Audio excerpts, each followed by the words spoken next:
What's up, everybody? I'm David Hain. Welcome to episode 129 of the A to D from Addict to Disciple podcast.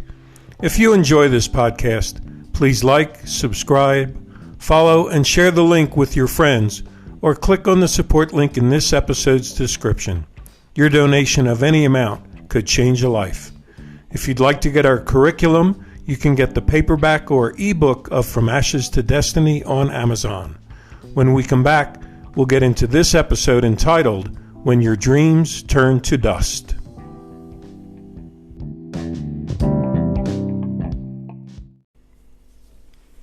Welcome back to episode 129 of the A to D from Addict to Disciple podcast entitled, When Your Dreams Turn to Dust. I want to give a big welcome to my friends in recovery from the U.S., South Africa, and Australia for their participation in this group.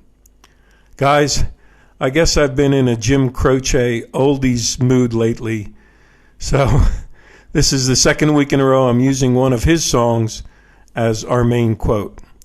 So today's question will come from Jim Croce's song, One Less Set of Footsteps. Let me start out by giving you some of the lyrics. But tomorrow's a dream away, and today has turned to dust. Your silver tongue has turned to clay, and your golden rule to rust. If that's the way that you want it, well, that's the way I want it more, 'cause there'll be one less set of footsteps on your floor in the morning. So guys, how do you learn or risk dreaming again when your today has turned to dust? Ben, you ready to get us started? Sure, David, I'm more than eager to get this started because I really love this question about dreaming again when your today has turned to dust. And for this one, I'd have to say the people you surround yourself with are extremely important. Rome wasn't built in a day, as they say, nor was it built by one man. It takes a lot of people, I believe, to navigate life successfully. If someone thinks they can do it all by themselves, then if they have a day that turns to dust and nobody's there to come alongside and encourage them, chances are they'll probably give up. I know I would. We need people who celebrate us and not tolerate us.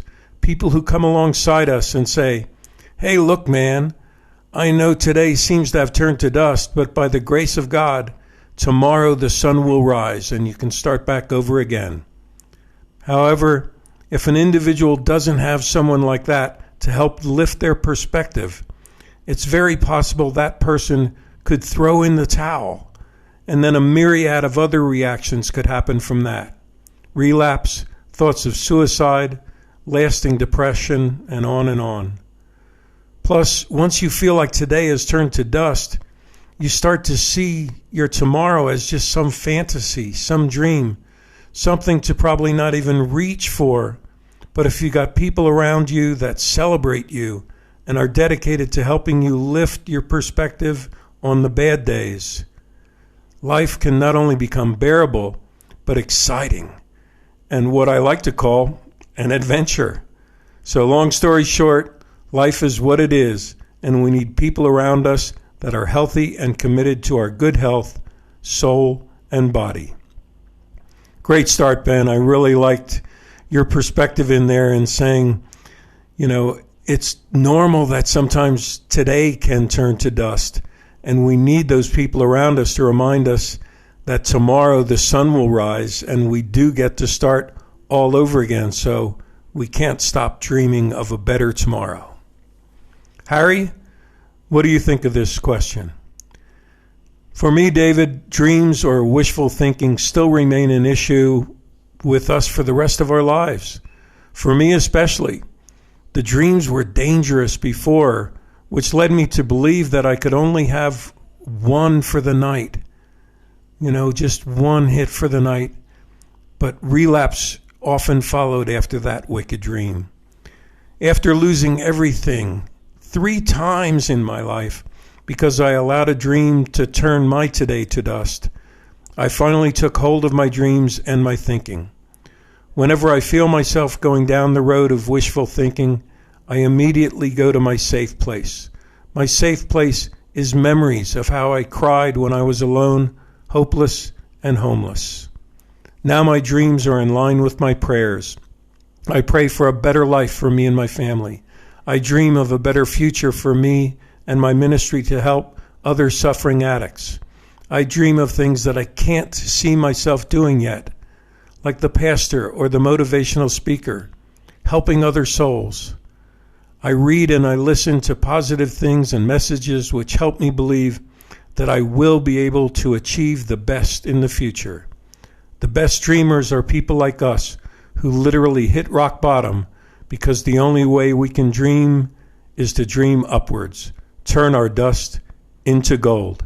Shaw, great stuff, Harry. I really appreciate that, turning our dust into gold. And I think of the cover of the From Ashes to Destiny curriculum, because that's really the picture. We can dip into the dust and be painting stars in the sky of what our future will be.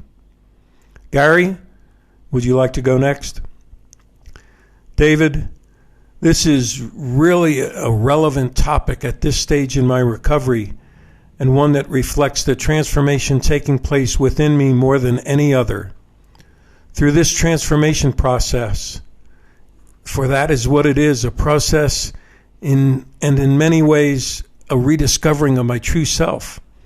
I have come to learn that in order to move forward toward a dream that promises fulfillment, peace, and a sense of purpose, this could only be possible when that which constituted the sum of my life, all that which I had accumulated on my path over the last half century, and all of which was contributing to my ultimate self-destruction, that had to be burned and trampled underfoot, so it would be rendered ineffective.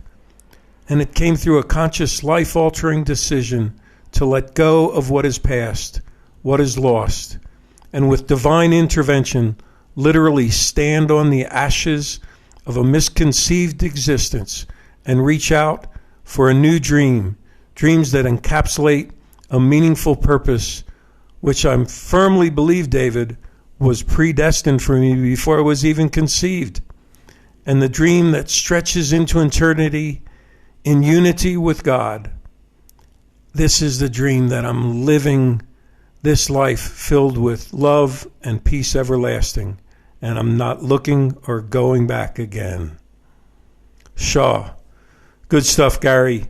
And again, I see the theme here. You guys are really seeing that, when things turn to dust, we can dip into that dust and repaint our future. Eddie, how about you? What do you think about this? Well, David, we grew up with my grandmother. She had 11 children and then us 3. She had a hard life trying to feed all of us every day and attend to our different needs. No grandfather, and the older sons were all alcoholics. She still remained the glue of the family. One thing she did show us was true love and discipline in everything she did.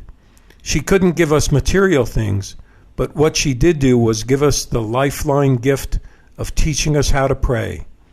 Whenever the weather was bad, or when there was no food in the house, she would call in the 3 of us and her grandchildren and take up our rosaries and go on our knees and pray. So, when my tomorrow was a dream away and my day had turned to dust, I reached deep, deep into the knowledge of what I had been taught, to go to the foundation, to the rock of ages, to place my dreams, my hopes, my days into the hands of my Father. I had found my foundation that I could stand on, and I remembered what needed to be done. I remembered what Gran had taught me. I remembered the basics and took one dream and one day at a time. Shaw, awesome stuff there, Eddie. I really appreciate how you went back to your roots. You went back to the foundation of your childhood to be able to say, this may be dust today, but I'm going to get one dream one day at a time. and build off the strong foundation and not stay stuck in that dust. Dante, what do you think about this? Well, David, science tells us that an object in motion tends to stay in motion. But for me and others like me, you come to a point where that motion stops, and you've got to work to figure things out again. I've had to give myself permission to dream again and have goals, and then to go after them. Dealing with personal defeat and not continuing to press forward, meaning the personal defeat causes you to stop. Well, I found out you might as well be dead. But there's a way out of that death that Jesus offered me that gave new life.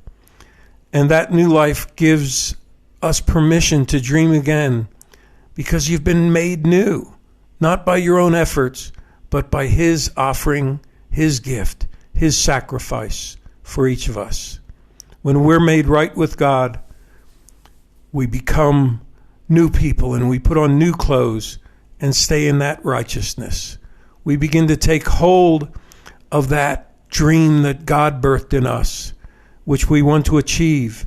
And it's not based on our defeated old self, but by our renewed self. And these dreams need plans, and those plans need actions. So we then pick up those true dreams and put the plans into motion with our actions toward our dreams. And to me, the only risk of dreaming is that it has an upward trajectory when your slate has been wiped clean. So we need to be ready for that moving on up. And you know that you're not going to do this alone. You're going to surround yourself with your tribe, your church, your mentors, your people to be on that journey with you. Wow. Awesome stuff there, Dante. I appreciate that. You can see that even that thought of an upward trajectory can be a risk in our mind.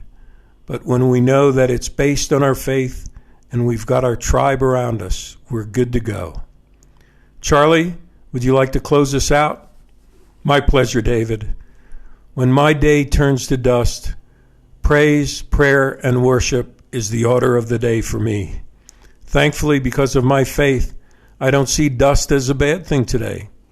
In literal terms, the Bible tells me we were created from dust, and our bodies return to dust, and our spirits return to the one who created us. I'd like to quote Ecclesiastes chapter 12 and verse 7, if I may. Go right ahead, Charlie.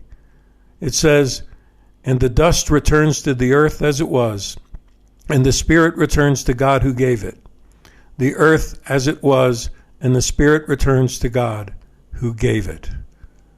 I repeated that for emphasis, guys, because in terms of something bad happening that would normally ruin my day before I found my faith, I now can choose to look above all the noise and stresses of this world to place my Father has waiting for me in His house.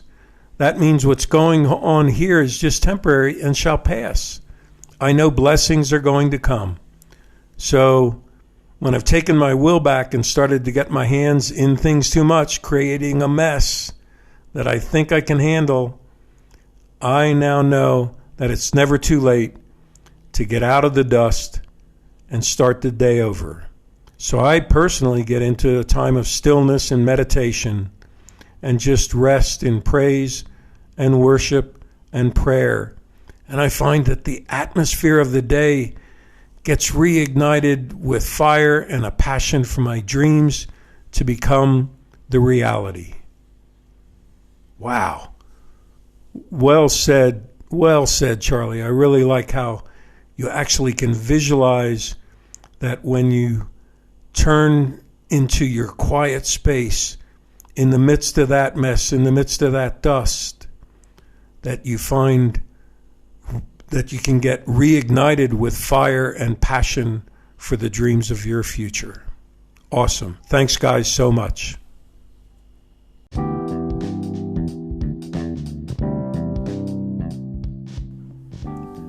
Thanks for listening to this episode of the A to D from Addict to Disciple podcast.